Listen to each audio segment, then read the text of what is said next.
ప్రపంచవ్యాప్తంగా ప్రసిద్ధి చెందిన తిరుమల శ్రీవారి లడ్డూ తయారీ మీద నెలకొన్న వివాదంలో దేశ అత్యున్నత న్యాయస్థానం జోక్యం చేసుకోవడంతో ఆంధ్రప్రదేశ్ రాష్ట్ర రాజకీయాల్లో కీలక పరిణామాలు చోటు చేసుకుంటున్నాయి.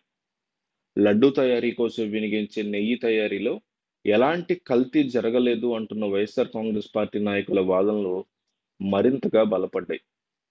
తిరుమల లడ్డూ తయారీలో నెయ్యికి బదులుగా జంతువుల యొక్క కొవ్వుని వినియోగించి గత వైఎస్ఆర్ కాంగ్రెస్ పార్టీ ప్రభుత్వం అపవిత్రం చేశారంటూ ముఖ్యమంత్రి చంద్రబాబు ఆరోపణలు గుప్పించిన సంగతి తెలిసిందే.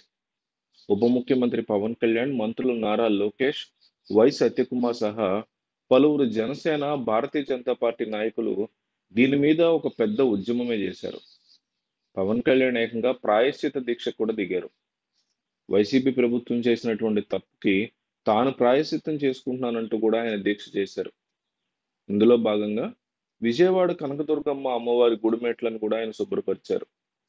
అయితే ఈ దీక్ష ముగిసింది. చంద్రబాబు చేసినటువంటి ఆరోపణలో వాస్తవాలు ఏమిటి అనేది దేశ ప్రజలకు తెలియాలనే ఉద్దేశంతో బీజేపీ ఎంపీ సుబ్రహ్మణ్య స్వామి వేసినటువంటి పిటిషన్ మీద సుప్రీంకోర్టు విచారణ చేపట్టింది. గల్తీ జరిగింది అనడానికి ఎటువంటి సాక్ష్యాధారాలు లేవని తేల్చి చెప్పింది. చంద్రబాబుని సుప్రీంకోర్టు తప్పుపట్టింది. రాజకీయాలకి కనీసం దేవుళ్ళనైనా పక్కన పెట్టండి అంటూ, దూరంగా పెట్టాలి అంటూ సుప్రీంకోర్టు హితబోధ చేసింది.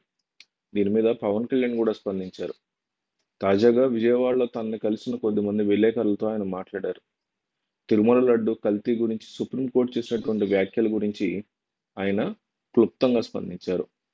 తిరుమల లడ్డూలో తయారీలో వినియోగించినటువంటి నెయ్యిలో కల్తీ జరగలేదని సుప్రీంకోర్టు న్యాయమూర్తులు ఎక్కడా చెప్పలేదని పవన్ కళ్యాణ్ అన్నారు.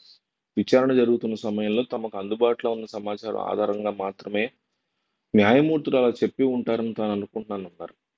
నెయ్యి కల్తీ మీద అందినటువంటి ల్యాబొరేటరీ నివేదికల్లో పొందుపరిచిన తేదీల్లో కొంత గందరగోళం ఉందని జడ్జీలు చెప్పారని పవన్ పేర్కొన్నారు. వాటి మీద స్పష్టత ఇస్తామని చెప్పారు. ఒక్క ప్రసాదం విషయంలోనే కాకుండా గత 5 సంవత్సరాల్లో ఎలాంటి సంఘటనలు ఉల్లంఘనలు చోటు చేసుకున్నాయో వాటన్నిటి మీద తాము ముందుకెళ్తామన్నారు.